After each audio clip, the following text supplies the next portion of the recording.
그래서 근데 2000이랑 1800을 가도 한 3, 4년 후에 보면은 지수가 2000이랑 1800일까요? 절대 그렇게 생각 안 하거든요. 그나마 주식 투자가 허들이 낮다는 거죠, 저는. 10% 안에 들면 되니까. 근데 열심히만 하면 저는 10% 안에 들 수 있다고 생각해요.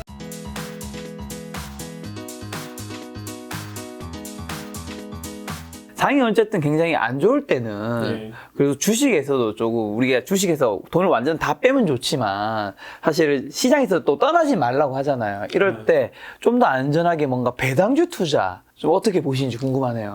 제가 방금 얘기했잖아요. 네. 그렇죠? 자연스럽게 질문. 잘 보세요. 이제 코로나 때로 돌아가는 거예요. 네네. 코로나 때 돌아가면 그때 가만히 생각해 보시면요. 배당주들이 한 10%대가 많이 있었거든요. 네네. 그러면 여러분들이 그때 배당 10%짜리를 샀으면 시세 차익을 최소한 100% 먹었고 그 다음에 배당을 해마다 그 주식을 안 판다 그러면 현재 주가의 시가 배당률로 나오는 거니까 그 회사가 배당을 줄이지 않는 한 여러분은 10%짜리 무한리필 통장을 보유하게 되는 거예요. 그래서 정말 주식 자신 없으신 분들도 지금 제가 검색해 보니까 10%짜리 있더라고요. 한국금융지주도 10%더라고요. 그 회사도 좋잖아요.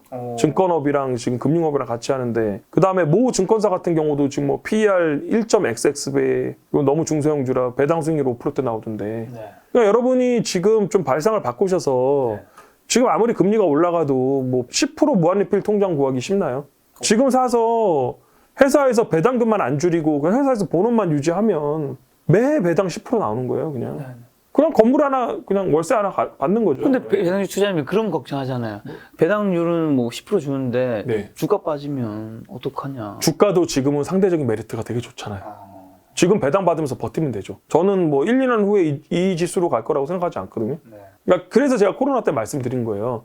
그러니까 사실 근데 이 전제가 지금 지수 2300인데 여기서 주가 더 떨어질 것 같으면 뭐 아무런 의미가 없어. 그러니까 저는 여기서 조금 떨어지고 반등한다든지 이 지수는 유지한다고 생각하고 말씀드리는 건데 뭐 제 말대로 안 가고 뭐 2000 가고 1800 가면은 뭐 저 때려 맞아야지 뭐. 그래서 근데 2000이랑 1800을 가도 한 3, 4년 후에 보면은 지수가 2000이랑 1800일까요? 절대 그렇게 생각 안 하거든요. 근데 이런 장에서 지금 선진장님은 현금 비중이 없어요. 현금. 없잖아요. 네, 없어요. 근데 왜 이렇게 표정이 좀 굉장히 뭔가 초조해야 될 것 같은데. 많이 빠졌으니까. 근데 저도 지금 이제 솔직히 또 조심스러운 게 이것도 레버리지 썼다 그러면 또 오해할 분도 많이 계시고 그러니까 저는 이제 시장을 바닥 모르겠고 바닥 예측도 의미가 없지만 저는 지금 기존 보유 종목이 지금 PER 5배 이하로 들어간 상황이고 새로 매수하고 싶은 종목이 PER 3배, 4배면 저는 욕심을 부려야 된다고 생각을 해서 장에 관계없이. 그래서 레버리지 쓰는 거고 근데 혹자들은 그래요. 그러니까 뭐 레버리지를 지금같이 상황에 어떻게 쓰냐. 그런데 레버리지는 상승장에서 쓰는 게 아니라 오히려 저는 이렇게 하락할 때 좋은 종목이 보일 때 써야 된다고 생각하고 있거든요. 그리고 레버리지 자체도 그 비율도 그냥 저는 뭐 원금 대비해서 뭐 100% 쓰는 게 아니고 제가 뭐 10억을 가지고 있으면 원금 대비해서 뭐 2억, 3억 정도 쓴다는 철칙을 갖고 있어서 그래서 맥스 30% 범위 내에서 레버리지 쓰고 있거든요. 그래서 그 정도는 제가 관리가 가능하다고 생각하고 있기 때문에 그래서 하고 있고 그러니까 저는 그냥 그런 투자자예요. 정답은 없죠. 레버리지 측면에서 시장 질문 하나만 드리면 아이디 버터플라이님께서 안녕하세요. 평소 올려주신 글들을 잘 읽고 있는 20대 초반 구독자입니다. 제가 생각하기에 정말 좋은 기업이고 확신이 드는 기업이라 주가가 이 지점에서 더 이상 빠질 수 없는 지점을 알게 되는데 그 타이밍에 레버리지로 매수했더라면 지나고 봤을 때 항상 꽤 큰 수익률이 나오는 경우가 상당히 많더라고요.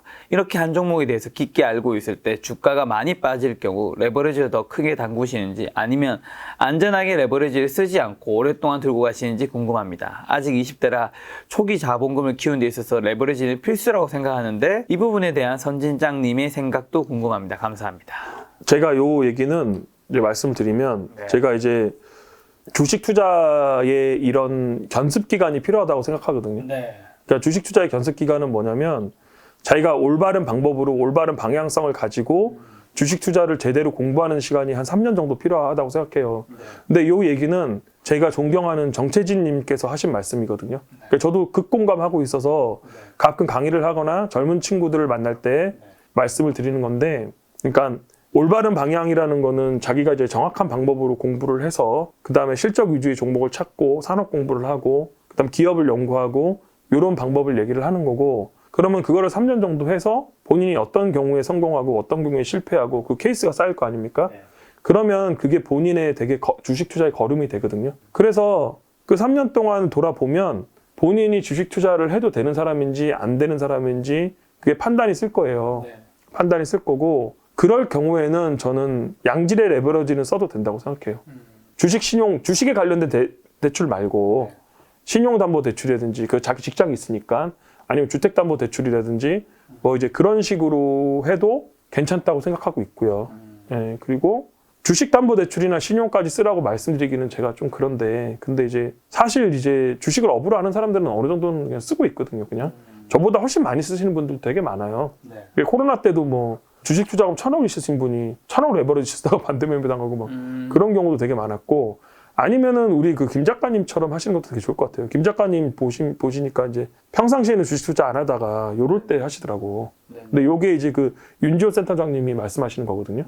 그러니까 코스피가 PBR 지금 1배 무너졌을 때 사서 코스피가 PBR 1배 이상으로 올라오면 팔고 근데 김 작가님도 평상시에는 좀 현금 가지고 있다가 지금 장이 안 좋으니까 이제 대형주, 우량주 자기가 이해가는 종목 위주로 사시잖아요. 그래서 그런 방법 맞는 것 같고 근데 그런 방법에다가 제가 엣지를 조금 더 준 게 아까 SK하이닉스 PBR 0.9배 말씀드린 거예요. 거기에 그런 식으로 해도 괜찮은데 하이닉스 PBR 0.9배 올 때 좀 의미 있게 투자하시는 것도 저는 되게 괜찮아 보이고요. 거기다가 이제 내년에 이런 삼성전자의 비트그로스가 굉장히 한계를 가지고 있기 때문에 생각보다 저는 빠르게 주가가 올라올 수 있다고 생각하고 있어요. 그래도 1년은 보셔야 될 것 같아요. 네, 다음 시장의 질문 하나 더. 2032년은 100억 부자. 네, 아이디님인데. 아, 좋네. 꼭 그러게 네. 되기 진짜 쉽죠. 지금부터 한 딱 10년 정도 남은 거죠. 직장인 투자자로서 하루에 3, 4시간 정도 공부를 한다고 보면 자신 있는 몇몇 섹터에 집중을 하는 게 좋을지, 그래도 전체적으로 보는 게 좋을지 궁금합니다. 그리고 산업 리포트, 개별 리포트, 시장 리포트의 우선순위를 따로 두는 게 좋을까요? 우리나라에서 필수로 공부해야 될 산업은 반도체랑 2차 전지.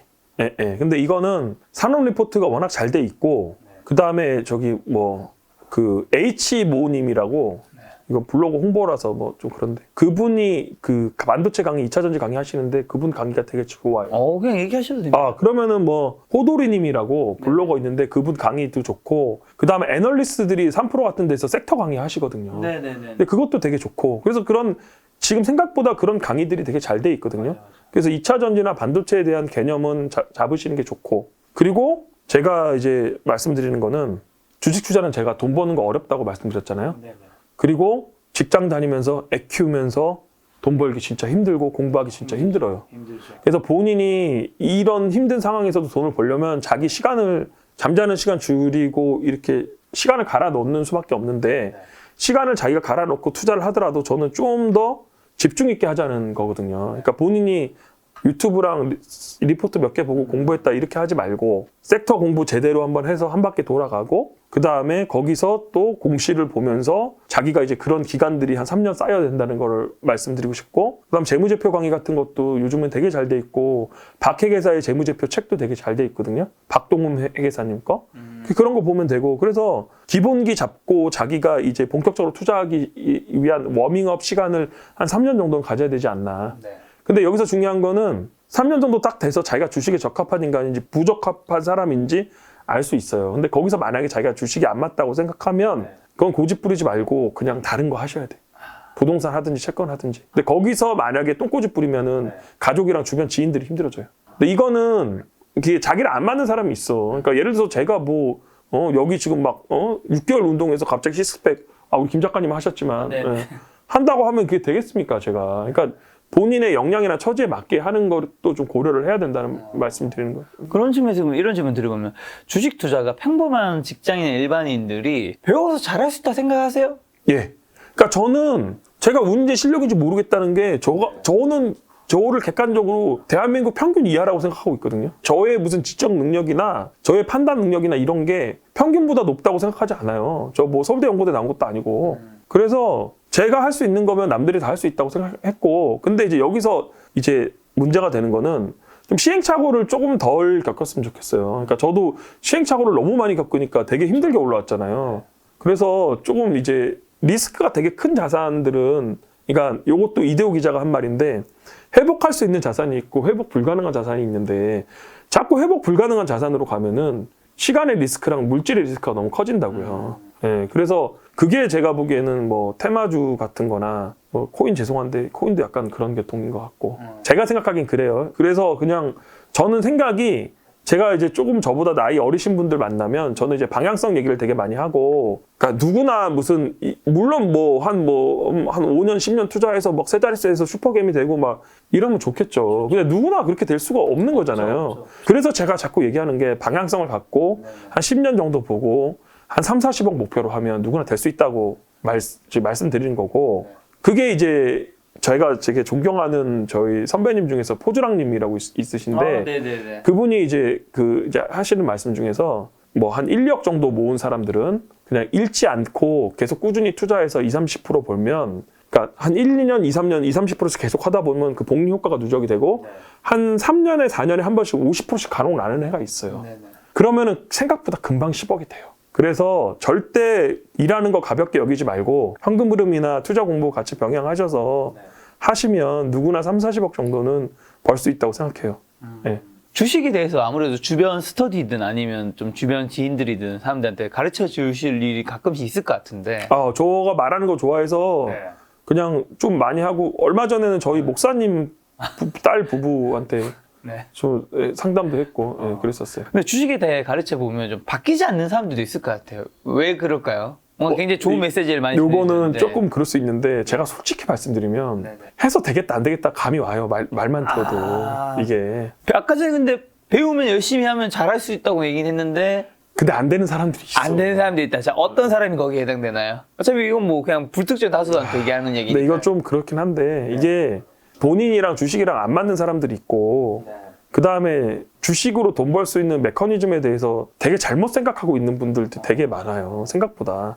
제가 이런 얘기를 해도 제가 무슨 뭐 SK 하이닉스 얘기를 하거나 아니면 우량주 얘기를 하면 그거 해서 언제 돈 벌지 막 이런 분들도 되게 많고, 그리고 일단은 자기 시간을 넣으려고 하지를 않으신 분들도 되게 많아요. 그래서 열심히만 하면 제가 보기에는 그냥 주식 공부 꾸준히 하고 열심히 하면 상위 10% 안에는 들 수 있거든요. 그러면 주식으로 먹고 살 수 있거든요. 그러니까 이거는 이 경쟁의 법칙이라는 거는 솔직히 주식이 어떻게 보면 제일 쉬울 수 있어. 왜냐하면 김 작가님도 보면은 거의 이거는 상위 10% 경쟁이 아니잖아요. 이거 솔직히 말씀드리면 뭐야 0.00001 경쟁인가요? 하여튼 그렇잖아. 그다음에 그렇죠. 그다음에 제가 그때 이간희 선수 농구 유튜브 나와서 얘기했지만 그 농구 선수도 마찬가지거든요. 그 중고등학교에 신체 좋은 애들 뽑아갖고 중고등학교 농구부 가서 중고등학교 농구부에서 연세대학교 농구부 가는 사람이 몇 명일까요? 거의 연세대 농구부에서 프로 가는 사람도 적을 거고 프로에서 FA 성공하는 확률도 적을 거고. 스포츠나 예술은 진짜 상위 1% 아니면. 그러니까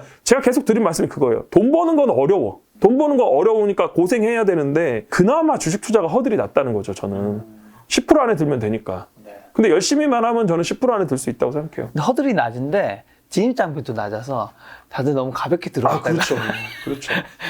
힘들어지는 게 아닌가라는 생각이 좀 드네요.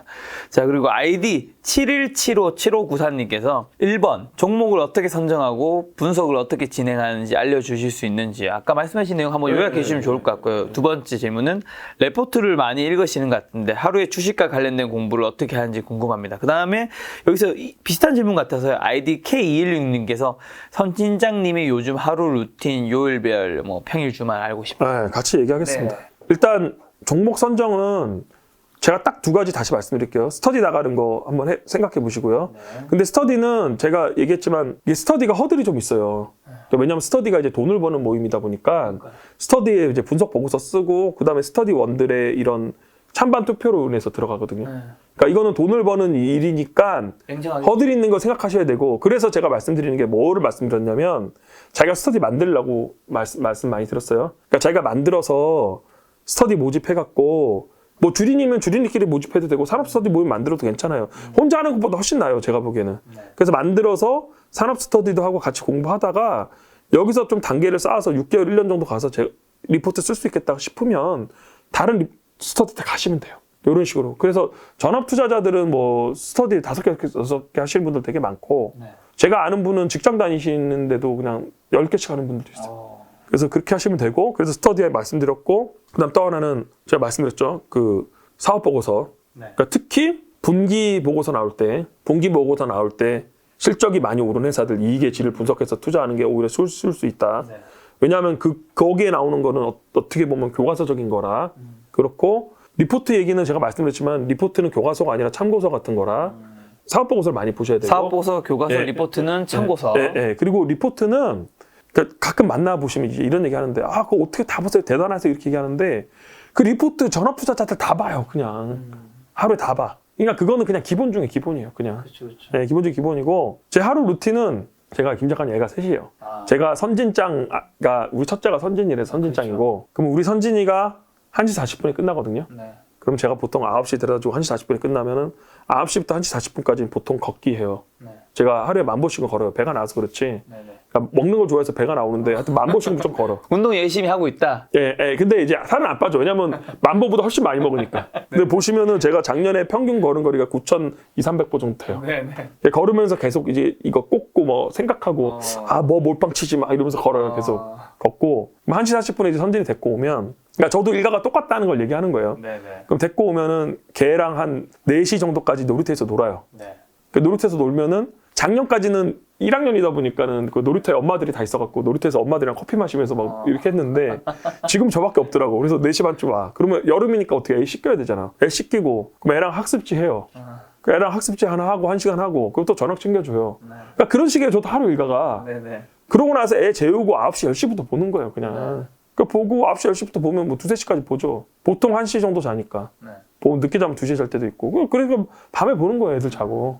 계속 보는 거예요. 그냥. 계속 열심히 보신다. 네. 그냥 계속 읽어요. 그냥 자료를. 네. 사업 보고서, 분기 보고서 되게 중요하다고 해주셨는데 그럼 실적 시즌에 우리가 또 정확하게 확인해야 될 것들은 또 뭐가 있을까요? 실적 시즌에 확인해야 될 거? 실적 시즌에 확인해야 될 거는 뭐 자기가 투자한 회사들 뭐 실적이 언제 나오는지 뭐 이런 것도 확인할 수 있고 그 다음에 결국은 이제 그거죠. 그러니까 그 사업 보고서를 보고 이 회사의 변화를 캐치하는 게 제일 중요하죠. 그러니까 뭐 아까도 똑같은 얘기지만 A라는 회사가 실적이 잘 나왔는데 일회성 비용이나 아니면은 비용 통제에서 나온 거면 별 소용이 없잖아요. 그러니까 회사의 구조적 변화를 파악하는데 회사의 구조적 변화를 파악하는 게 이익의 질을 파악해야 된다는 거지. 그러니까 김 작가님이 갑자기 로또로 돈을 벌었어.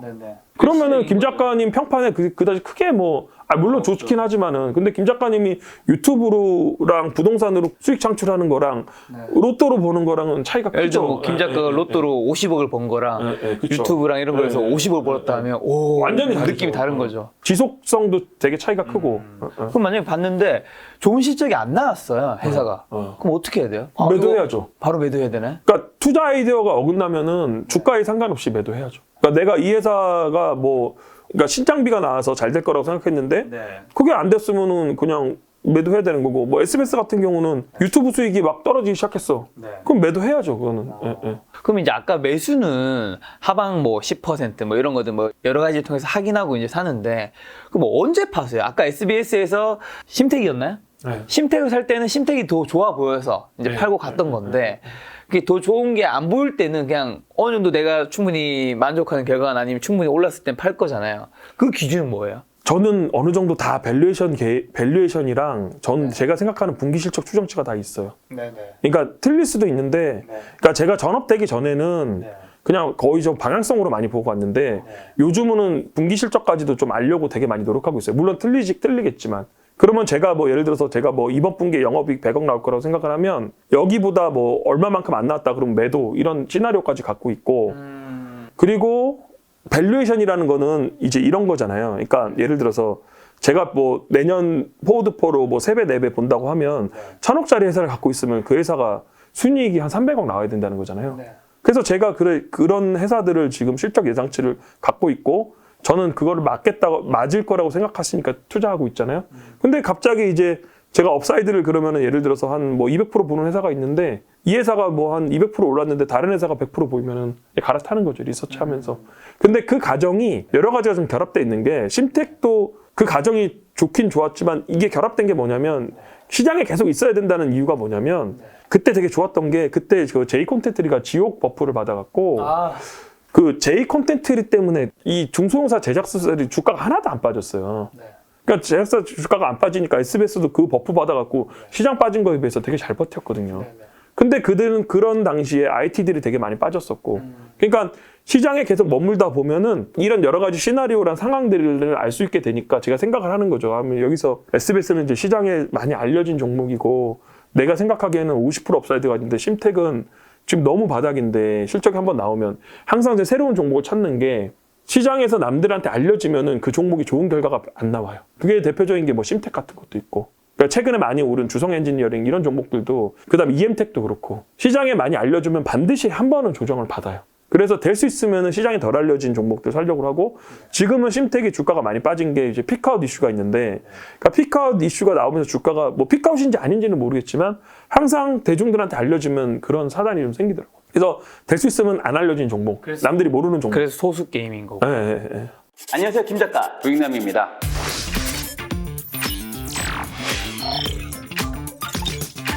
재테크 시대라 불리지만 막상 주식, 부동산 어느 것 하나 만만치 않은 시대죠. 이제 코로나 거리두기도 해제되었기에 여러분들의 고민을 해결해드리기에 김 작가 부일남의 첫 번째 머니 토크쇼를 개최하고자 합니다.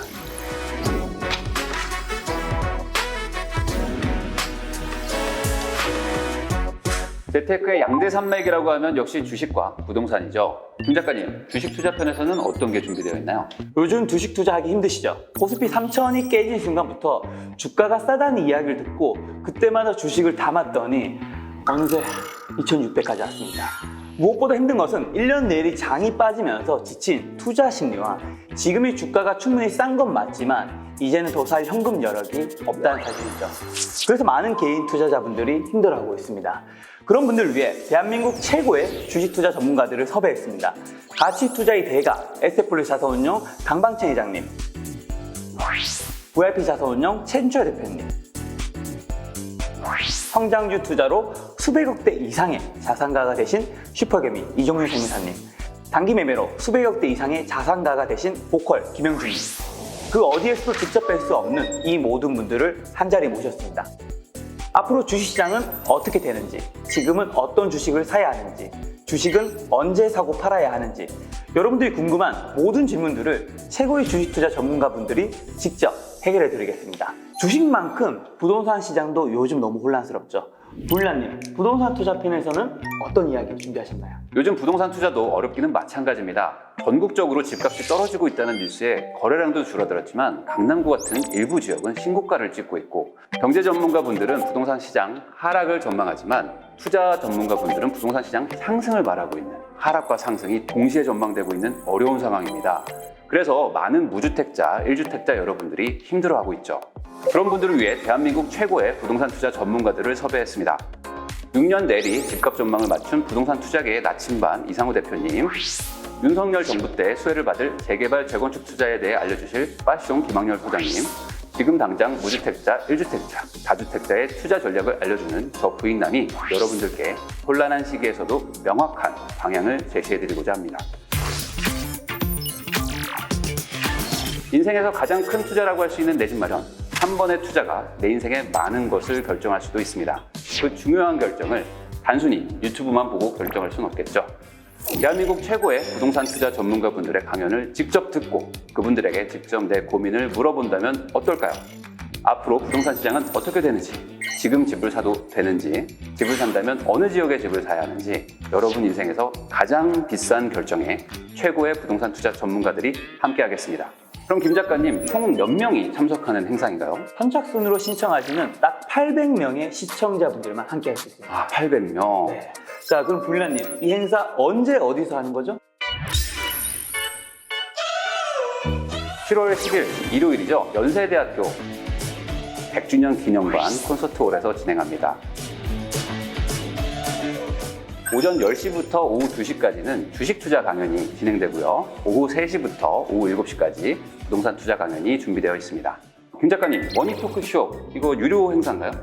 네, 안타깝지만 좋은 장소와 연사진, 콘텐츠들로 준비하다 보니까 무료가 아닌 유료로 행사가 진행되는 점 양해 부탁드리고요. 자세한 금액은 신청 링크를 통해서 들어가셔서 확인을 부탁드리겠습니다. 이 머니토크쇼는 행사가 끝난 후에 김 작가 TV, 부익남 유튜브 채널에 올라가나요? 그날 강연은 유튜브로 업로드 되지 않고요. 오로지 그날 머니토크쇼 현장에 오신 800명의 청중만 들을 수 있는 아주 값비싼 이야기가 될 것입니다. 자, 부일남님, 요즘에 재테크 강연들 점차 많아지고 있는데 그런 강연들과 다른 뭔가 추가로 좀 준비된 거 있을까요? 아무래도 기존의 강연들은 일방적인 강연들이 많았는데요. 저희는 조금 다르게 준비를 했습니다.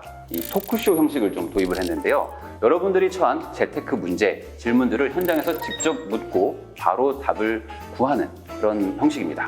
그래서 연사별로 강연 시간 30분 외에 토크쇼 40분의 시간을 배정했습니다. 그 밖에도 연사분들과 함께 기념사진도 찍고 연사분들의 사인 도서 증정도 있으니 함께 배우고 소통할 수 있는 시간이 될 거라고 생각합니다. 주식, 부동산 같은 말로 김작가 TV 부일남이죠.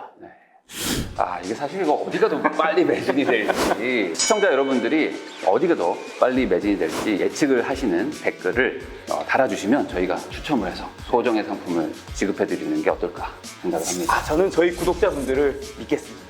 저도 저희 구독자분들을 믿습니다. 여러분들 도와주십시오. 2022년 김작가 부일남의 첫 번째 머니 토크쇼 7월 10일 여러분을 기다리고 있겠습니다. 그럼 저희는 여기서 인사드리도록 하겠습니다. 감사합니다. 많이 올까요?